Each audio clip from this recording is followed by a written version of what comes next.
there, and a very good evening to you. You're live here on GHOne TV. It's now time for News Tonight with me, Natalie, for a look at our top stories.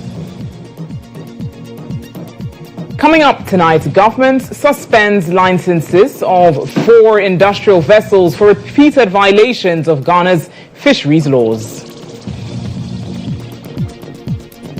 Also coming up, Energy Minister issues urgent notice to Ghana Water Company to settle outstanding debts to the ECG or risk disconnection from national grid.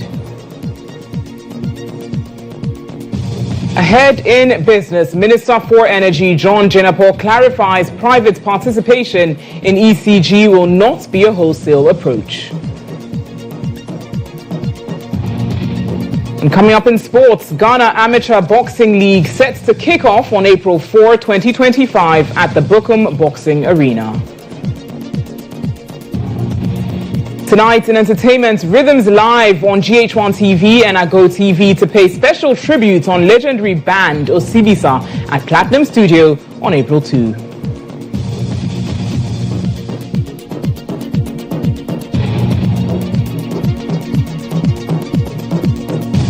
We've got the details of these stories and much more news here on News Tonight Tuesday.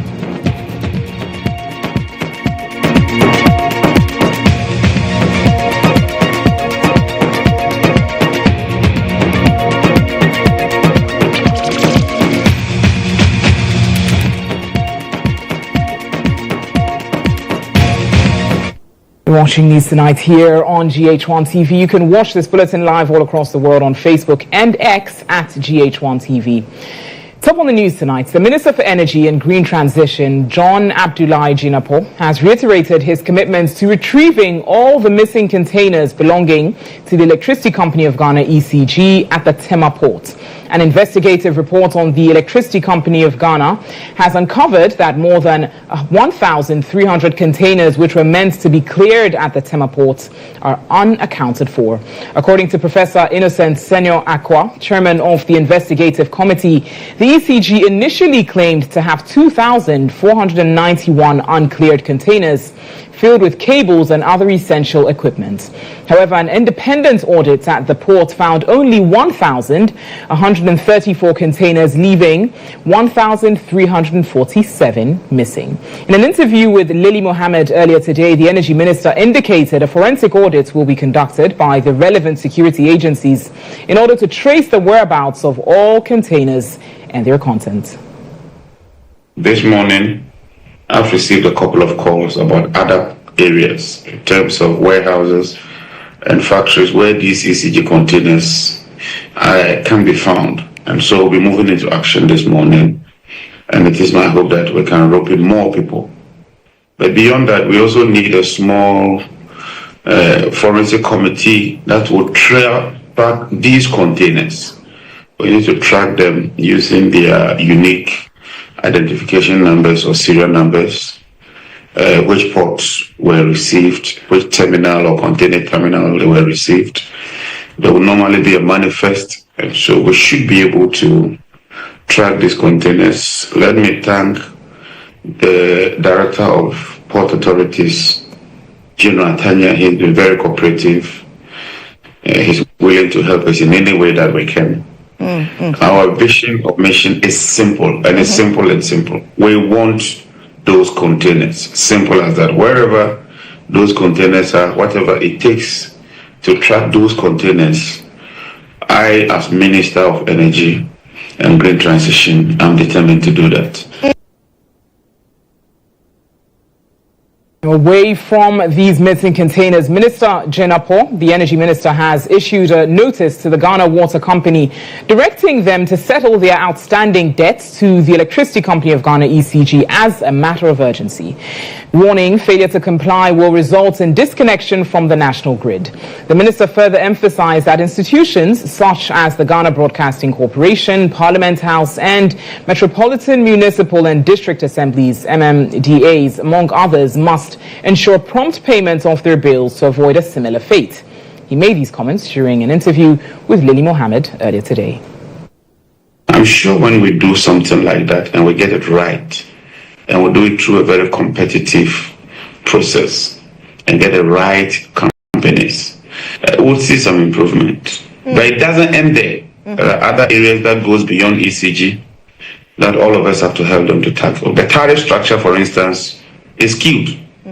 It's not cost reflective. That's a fact. Okay. I mean, I'm not making up. If you look at the tariff structure, all the capacity is not being factored in the tariff structure. A lot of the MMDAs are not paying. You are paying. You are an ordinary Ghanaian, you are paying. So the MMDAs ought to pay. Ghana Water in particular has not paid even 1 cedi. And I've written to the president. Let me be clear. If they continue like that, we'll cut them. If Ghana Water continues to sell water, collect money, and not pay for the electricity bills, we'll be compelled to cut them because you are paying, so they ought to pay.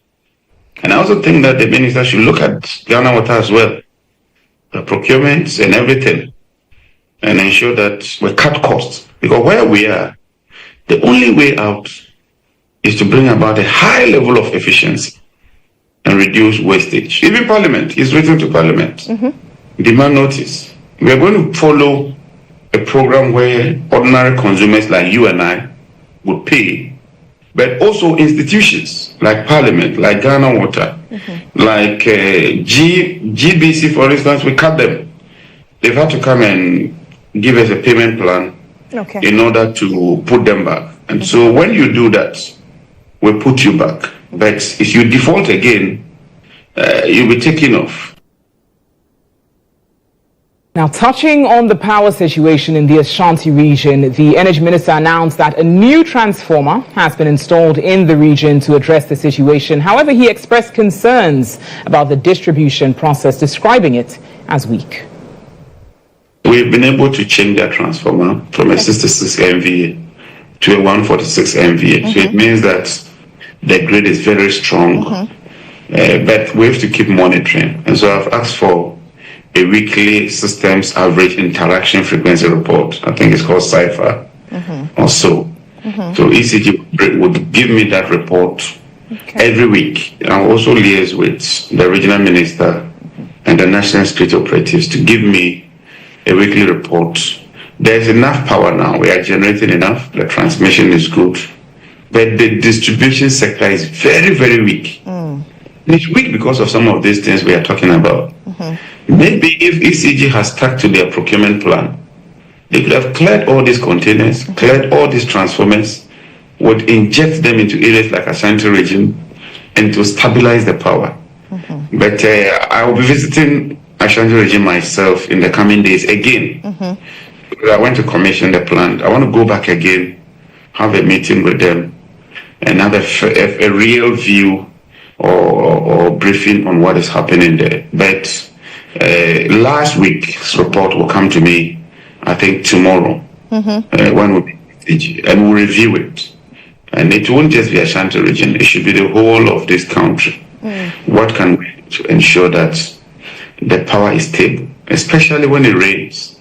In Accra here, when it rains, a lot of power go off. These days, the rainstorm caused a lot of outages. We should get to a level where, whether rain or sunshine, we are able to supply power.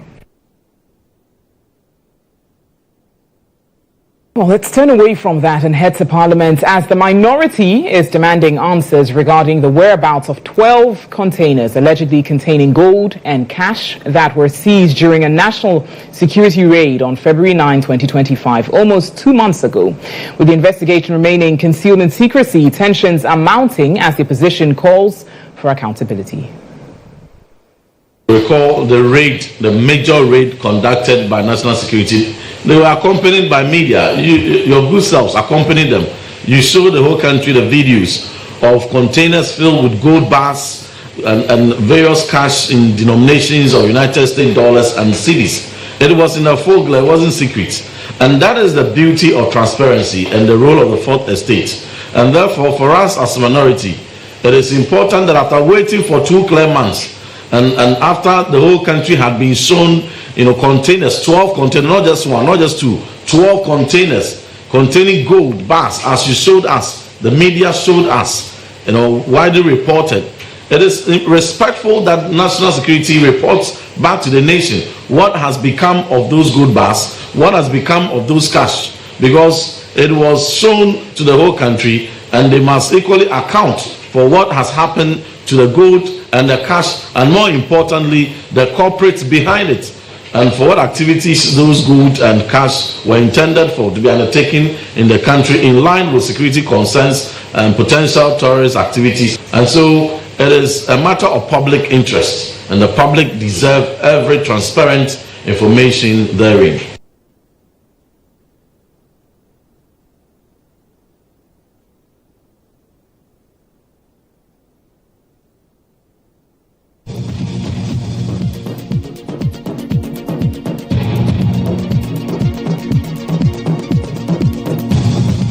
Well, certainly more on that issue subsequently.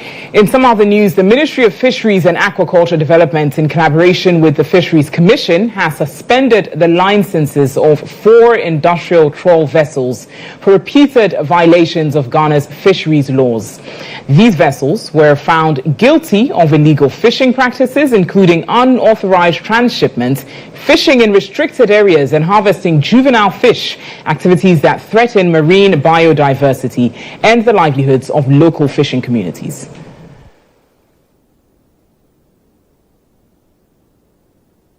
The government suspended vessels Menzin 10, owned by NASA Company Limited, Florence 2, owned by Akrafi Fishes, as well as Lonzien 607 and Lonzien 608, both owned by Wanimas Complex Company Limited, were found guilty of unauthorized transshipment, dumping of fish, fishing in restricted zones, and harvesting juvenile fish. These activities, which violate the Fisheries Act 2002, Act 625, and Fisheries Regulations 2010, LI 1968, significantly contribute to the depletion of fish stocks and threaten Ghana's marine ecosystem. By law, the minister is empowered to suspend the license of vessels involved in repeated illegal activities. As a result, the affected vessels will be grounded for 12 months, effective April 1, 2025. The ministry has reiterated its commitment to enforcing fisheries laws and ensuring sustainable marine management. It has warned all fishing operators, industrial, semi-industrial, and artisanal, to strictly adhere to regulations, emphasizing that continued violations will result in harsher penalties, including license cancellations and legal action. Well, let's stay on this top story. Joining us via Zoom is the Acting Executive Director of the Fisheries Commission, Professor Benjamin Campion. Good evening to you, Professor Campion, and thank you for joining us this evening. Now, first of all, can you kindly highlight what specific measures are going to be taken by the Commission, the Fisheries Commission, with regards to dealing with this and ensuring that these suspended vessels don't operate illegally during this 12-month period? Yeah, good evening to you and your viewers. Yeah, so usually what happens is that every vessel that is licensed to operate in Ghanaian waters has what we call the vessel monitoring system. So it's a tracking device, and with that tracking device, we are able to know where every vessel is. Now, for them to go out fishing, usually they need a permit. So aside the permit, each time they are moving out from the port, they report they are going out, and therefore we are able to monitor. And so since we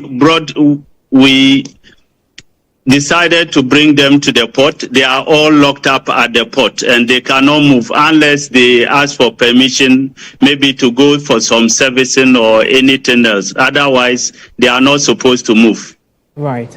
So with that being said, you're saying in essence that there's no likelihood whatsoever that these suspended vessels can operate illegally during this period. It's not a possibility. No, every movement of a vessel, they need permission to move. And now that they are all at the port, the only permission might be that They want to use the 1 year time to do some servicing, some maintenance, for which we will allow, but not to go fishing. That they cannot move. There is no way they can move without our permission. Very well. Now, with that being said, how will the Ministry and the Fisheries Commission collaborate and work together to ensure that these fisheries laws and regulations are adhered to and monitoring and preventing illegal fishing practices in the future? Yes, so we have worked like this vessel monitoring system. That's one. We are trying to roll out what we call the electronic monitoring system. In that case, it is like putting a CCTV on the vessels. We want to have our eyes on the water and the activities they undertake. That's one. We are also working on improving the enforcement. We have the Fisheries Enforcement Unit. This year, we are resourcing them. There is also the Marine Police. We will also be working with the Navy, and all these partners will help in curbing some of these illegal activities. On the small scale side, we also have, it's not only the trawl vessels or the commercial vessels that do the illegalities.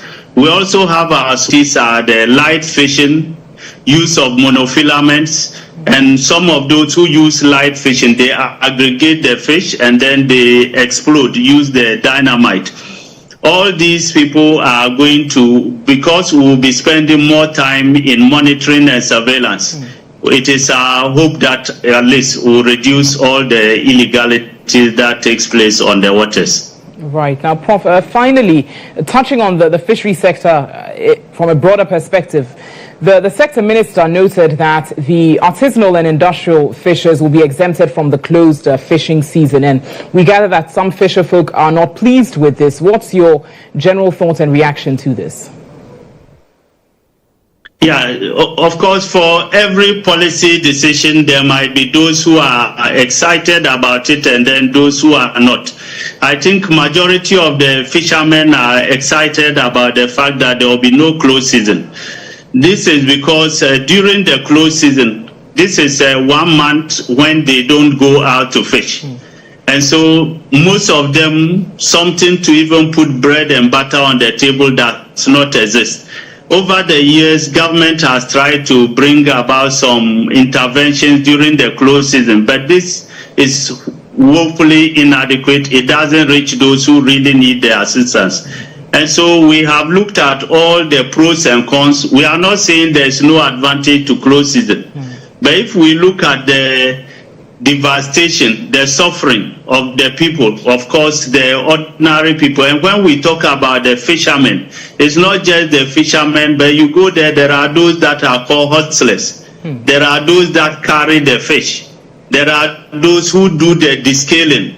And all the others that we never even consider as fishermen. These are those that are really suffering during the closed season. So when you look at it in totality, there is a lot of suffering that takes place. And it is for that reason they decided that, okay, we've done closed season for some number of years now. It is not going to be a permanent situation whereby we say there's no longer closed season. Okay. This is just to assess the situation and then we see the way forward. Very well. Professor Campion, thank you so much for your time this evening and sharing your thoughts on this issue. Good to have you. Now let's turn to some other news this evening here on News Tonight, as the Bono Regional Minister Joseph Adai Akwabwa has issued a stern warning against illegal mining and chainsaw operations, vowing to crack down on perpetrators to safeguard the region's natural resources. Speaking at this year's Eid al-Fitr celebration at the Sunyan Jubilee Park, he called on the youth to explore alternative opportunities, emphasizing the devastating effects of galamsey on forest, water bodies and farmlands. Bono Regional Minister Joseph Adai Akwabwa has sent a strong message to residents of the Bono region, urging them to desist from galamsey and illegal chainsaw operations. The minister warned that anyone caught engaging in these illegal activities will face the full force of the law. Speaking at the Eid al-Fitr celebration in Sunyani, he reaffirmed his commitment to fight.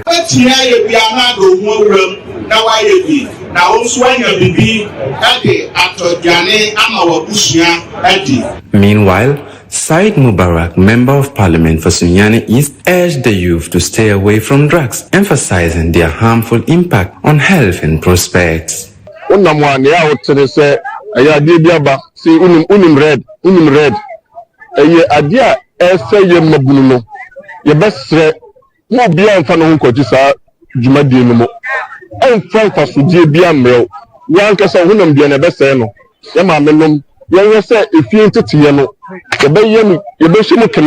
In solidarity, some Zongo chiefs in the Sunyani municipality have joined the minister in condemning Galamsey, calling on their fellow chiefs to stop allocating land to illegal miners. They stress the importance of preserving the environment for future generations. Water is life, and then when the last tree dies, the last must die. So it's a burden on all of us as Ghanaians to protect our water bodies and then our trees, so that we will still live in healthy life.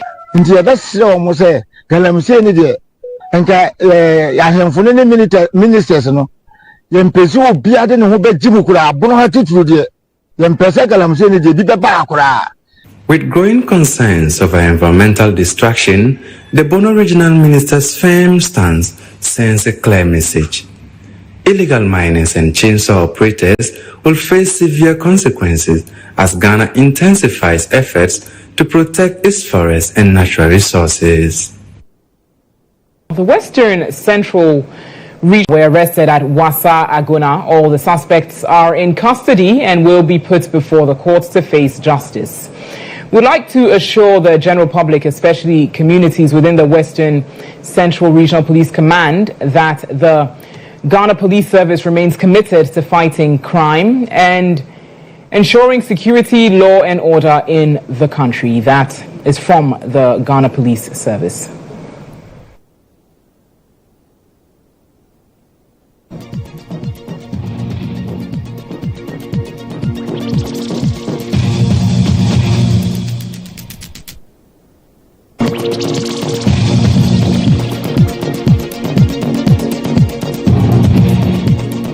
Meanwhile, 5 people are feared dead after a mining pit collapsed on them at an illegal mining site in Impesia, a community in the Itrima, Imponia district of the Ashanti region. The victims were trapped in the pit for several hours on Tuesday, April 1, 2025, while mining on the river. Their identities have not yet been disclosed. Ashanti regional correspondent for EIB News, Isaac Justice Bediako, confirmed that 2 of the victims have been retrieved and pronounced dead at a ferry hospital. The remaining 3 are still trapped under heaps of sand, making rescue efforts difficult. Residents and security agencies are working tirelessly to retrieve them. Meanwhile, the bodies of the 2 deceased miners have been deposited at the morgue, awaiting identification by family members.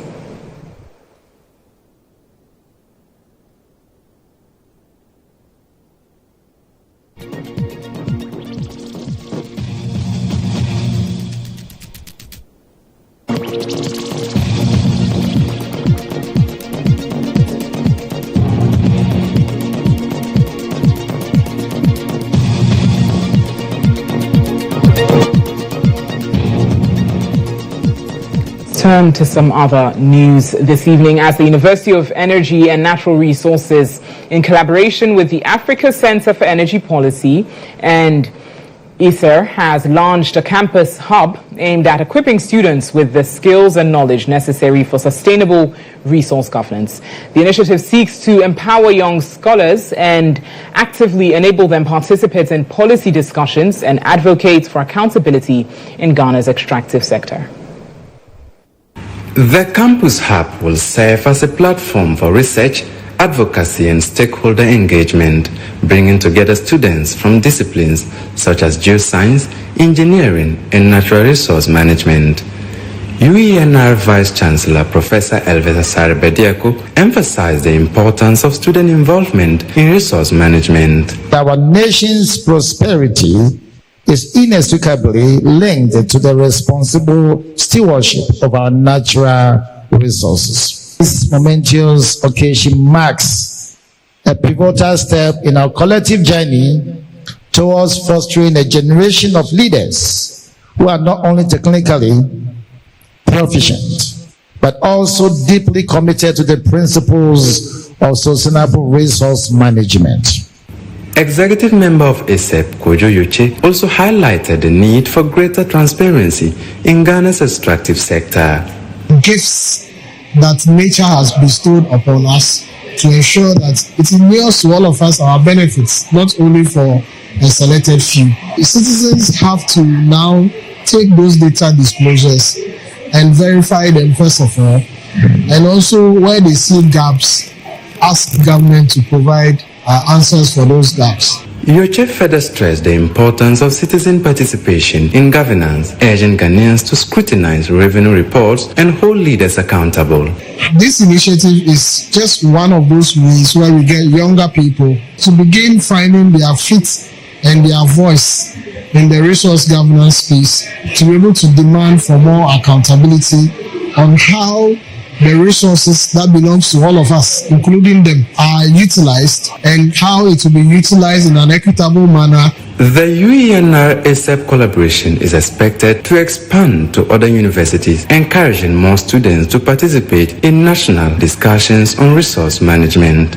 Stakeholders believe this initiative will play a crucial role in ensuring that Ghana's natural wealth benefits both present and future generations.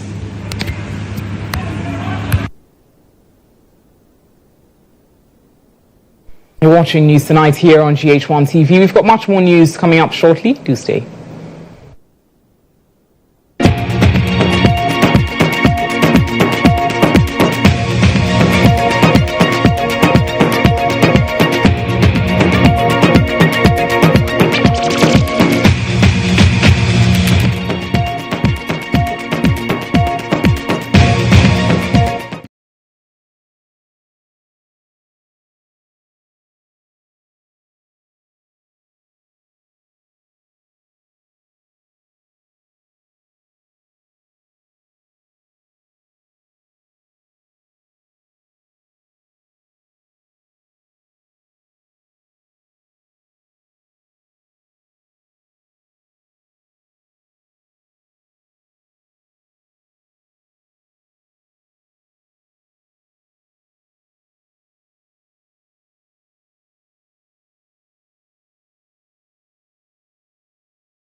Welcome back to News Tonight. In some other news this evening, a fatal gas fire outbreak at Anlo Town, a suburb of New Joabing in the eastern region, has claimed the lives of 3 people, including 2 young siblings and a mother of 3. The explosion was triggered by a gas leakage in a compound house kitchen. The victims suffered severe burns and were rushed to the Eastern Regional Hospital.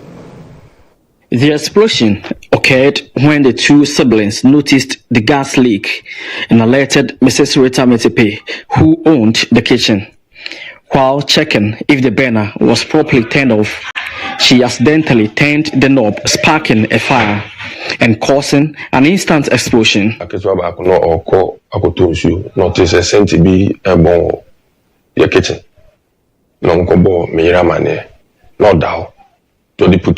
Obo sorry mekaso to buy no nim say we ni na esiso ana we ni so automatic nti say esiso no nim say no na esiso na che say osoye no na edipa eja.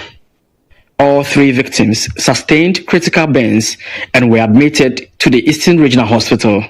Unfortunately, their conditions worsened despite initial signs of stabilization, leading to their deaths. The first victim, 17-year-old Rose Abenasantua Twasbani, a first-year student of Koforidua Technical University, succumbed to her injuries few days after the incident. But I couldn't identify my children because the bodies, they were black because of the instant burning. But upon thorough investigation, I got to know that they were my children. Very terrible. The pain that they endured, the 3 of them endured. They endured a lot of pain. But what happened is just unfortunate. 2 more victims. 10-year-old Nyameche Ya Asantwa Twasbani, a class 4 pupil, and a 48-year-old Mrs. Rita Ametepe, a mother of 3, have also been confirmed dead at the hospital. What happens? It's all it's in the hands of the Lord. As a minister of God, there's nothing that I can do. All that I'm asking for mercy. And I'm praying that God should open another door. When the door is shut, another one will be open for you. Reverend Dr. Victor Twasbani Ayibo, a Baptist Wesleyan pastor and father of the 2 siblings, has cautioned against reckless handling of domestic gas. Especially our women, very careless. Sometimes they'll be cooking, knowing where is gas, and they'll be outside talking, making noise, unnecessary things. That is not helping us. I think fire service should educate the public more. The police should also assist, and the clergy should also do the same thing. Meanwhile, Isaac Aye, the husband of the late Rita Ametepe, is struggling to cope with the trauma and the loss. Addition, any film you say, I was saying, a gas, no, you say, Bibi. A leakage be on, and I say, your better say be a more this year, the gas and the carbon thing. Students of KTU held a vigil to remember their colleague.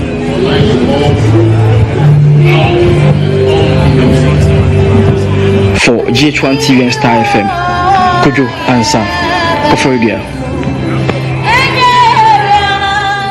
Very unfortunate development there. You're watching News Tonight. We've got business news next.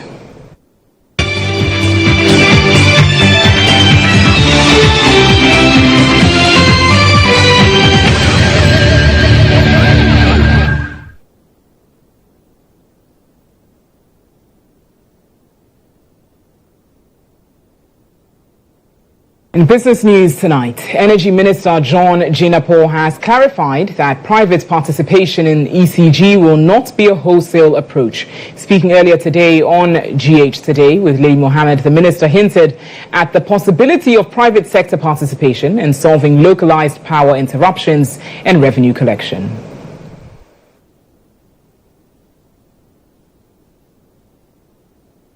the major problem confronting ECG today, I can break them to 2 or 3. 1, collections. They are not collecting the money. Okay. 2, they are not billing the way it ought to be billed. 3, the little they get, in my opinion, there's a lot of wastage. And you can just see from all these procurements. If we can tackle these 3, and then maybe 4, the response time. More often, I get complaints about a particular area that is gone off.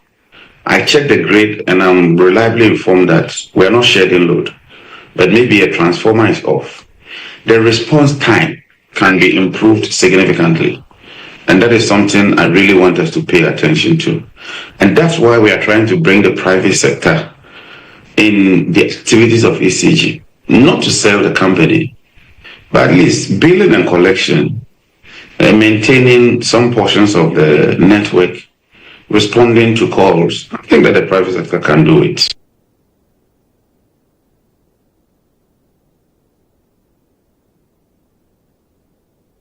The Energy Minister has further emphasized the need for the government to settle its indebtedness to independent power producers, IPPs, warning that failure to do so will lead to the cessation of ECG's operations and a power crisis. I don't have any shortcut measures to these things. And in economics, I keep saying that there are no shortcuts. You take a shortcut here, you meet it at another level. What we can do is to be pragmatic, is to be transparent, is to be efficient, be accountable, and do what is right and proper. If we do that, some of them very unpopular. A lot of people have gone to report me that they are not getting their monies from ECG and all that. And it's true. I share in their pain because a lot of people have supplied to ECG. They've used bank loans. Now they are in a fix, and the banks are selling their properties. So, but we also have to deliver power. If we don't pay the IPPs, they will stop producing power. We have no power to sell. And so there will be no revenue collection, let alone pay others in the value chain. So we need to balance it and ensure that we carry everybody along. But it's a very difficult, it's a very tough situation I find myself. And we have to crack our brain and think outside the box in order to come up with solutions.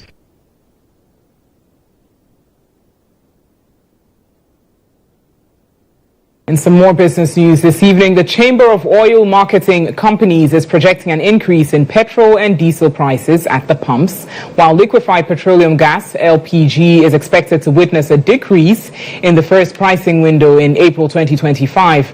According to the Chamber, petrol and diesel are expected to see a 2.0% and 1.1% increase respectively, while liquefied petroleum gas will decrease by 0.3%. It notes that the cost of crude oil on the international market experienced a slight upward adjustment from $71.94 per barrel to $72.57 per barrel, marking a 0.86% increase. Meanwhile, the Ghana cedi experienced a slight appreciation against the US dollar in late March 2025, reflecting a 0.07% gain.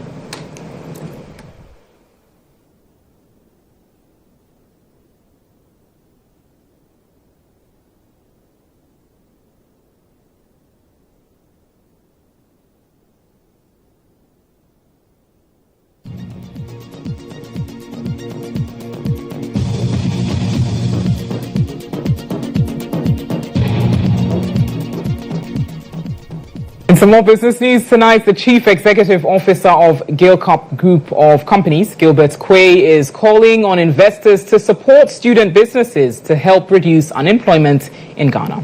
Speaking to GHOne News at the Enterprise Development Fair held at the University of Media, Arts and Communication, UNIMAC, he emphasized the potential of student-led businesses in fostering economic growth in the country.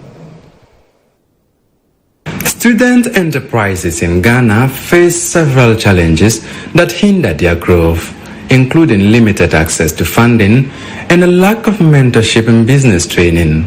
In response, the annual Enterprise Development Fair organized by UNIMAC provided a platform for students to showcase their innovative business ideas and build a connection with potential investors and industry experts. Speaking to GHOne News at the event, the CEO of Gilcap Group of Companies, Gilbert Quay, emphasized the need for these ideas to be supported. I'm going to entreat and encourage every business man out there, every investor and entrepreneur out there who is looking for places to invest. They should come to this kind of fairs and come to this kind of schools, come for this kind of programs. You will find, if you're an angel investor, you will find a lot of ideas and help push these children. You see, some of these things will help minimize the unemployment rate we have in our country. Some of these things are what is going to, because if this case brings up such ideas, brings us up products, and they don't get the push from those who can push them, the ideas will die off. As the organizer of the event, lecturer at the Faculty of Public Relations, Advertising and Marketing, Ni Nokwetaki, also explained to GHOne News the rationale behind the fair. At Unimark, what we do is that we tend to blend theory with practice. We are more or less interested in making sure that our students live here and they have the right set of skills to be competitive in the real world. So the inspiration actually comes from our orientation to be a practice-oriented institution. So we have a couple of weeks where we do theory, and then we actually bring them to have practice as well. The theoretical bit involves them having guest lecturers coming in to actually teach them, give them real life experiences, and then help them build on the ideas that have been properly vetted. So generally, that's the whole concept around the enterprise development fair we have here at Unimark. Some students also shared the products they are developing and how their innovations aim to solve societal problems. And we realized a global gap in the market, and we felt like, how can we address this problem for women and men all wide? There is nobody here who said they don't have a problem when it comes to the bedroom. So we thought, what is the natural way we can address this problem and reduce the risk involved? We put together 4 amazing ingredients. We have cloves, we have Negro pepper, we have ginger, and we put in a special ingredient. I will not stop saying, I call it the personal sweet in the middle effect. With big brands like KFC, Chicken Man, and what have you, when they purchase this machine, we are giving them the assurance that they can use this machine to filter oil twice. We've made the wache powder, the leaves into powdered form, into liquid form, and in a cube form, instead of the long process of washing the leaves and putting it in hot water and pulling it out again. Organizers and participants remain hopeful on the right support that could help these businesses grow and help create jobs in Ghana.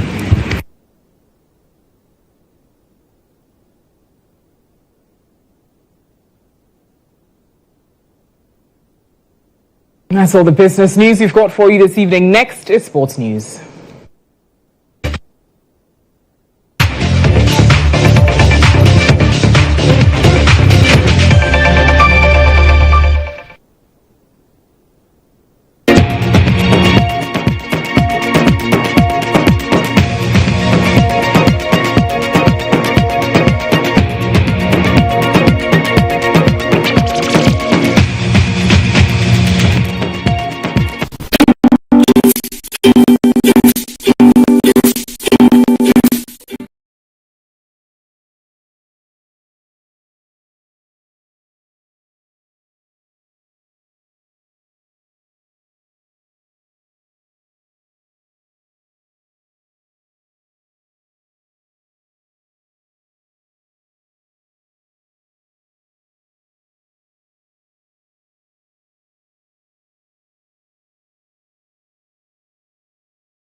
You're welcome back. In sports news this evening, the Kolobu Teaching Hospital is set to conduct an autopsy on the late Nigerian boxer Gabriel Olarewagu on Wednesday, April 1.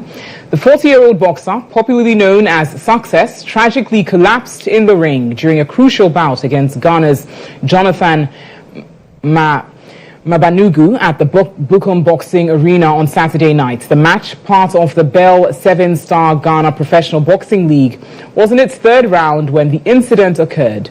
Despite swift medical intervention, Gabriel could not be revived. With a professional record of 23 fights, 13 wins and 8 losses, as well as 2 draws, Gabriel had built a reputation in the light heavyweight division.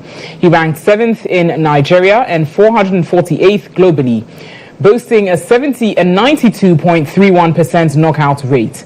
His sudden collapse and passing have left the boxing community in shock as officials await autopsy results to determine the exact cause of his death.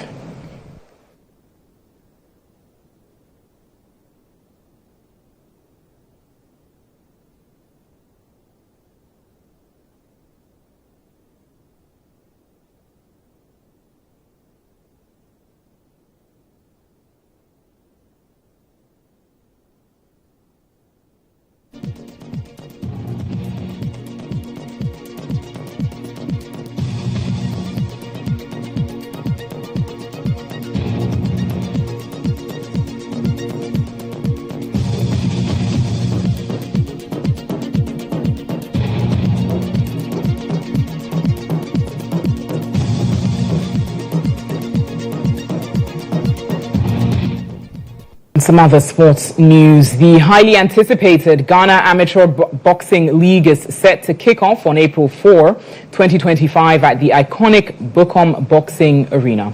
Organized by the Trust Sports Emporium in collaboration with Ghana Amateur Boxing Federation, the league will run for 15 weeks as a pilot program with the potential for nationwide expansion. The wait is almost over. The Ghana Amateur Boxing League is set to begin on 4th April 2025 at the Bukom Boxing Arena. Organized by the Trust Sports Emporium and the Ghana Amateur Boxing Federation, this 15-week competition will feature the best up-and-coming boxing talents in the country. Managing Director of the Trust Sports Emporium, Shirley Aqua Harrison, has assured fans of an exciting competition with boxers competing for a spot in the new Black Bombers and Black Rockets teams. If this is to justify your inclusion, then I wonder how the real event is going to be, because people are really fighting like this is the finals. So we are open, our doors are open. Anybody who wants to help should come on board and let's do this together, because it's going to be a massive event. The event promises intense competition as top amateur boxers selected by the Ghana Boxing Federation prepare to showcase their skills. I'm only telling Ghanaians that they should come in numbers with their family, with their friends, with whatever they have, to come and actually show love. They should come to, appreciate what we are going to do. And to say that when we talk of boxing in Africa, Ghana stands. Original member remains. Their legacy continues to inspire generations. So mark your calendars for April 2, 2025 at 3 p.m. in the Platinum Studio here at GHOne TV. This unmissable event will feature insightful discussions on Osibisa's impact with living legends like Jedu Blay Ambole, Amanziba Nat Brew, Bessa Simmons, and Otrema Asante.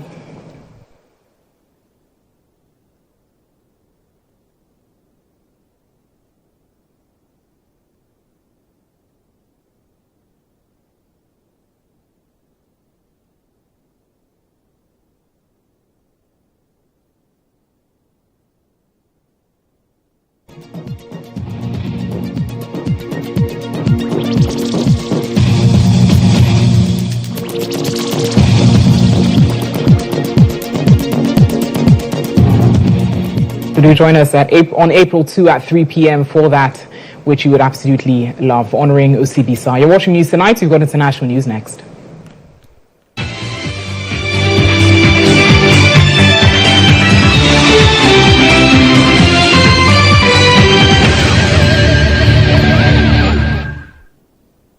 On the foreign fronts tonight, countries around the world are bracing for the latest round of U.S. tariffs after U.S. President Donald Trump says all countries would be targeted as uncertainty over Wednesday's likely announcements continues to rail global stocks. The Republican leader promises to be very kind in addressing what he says are unfair trade imbalances.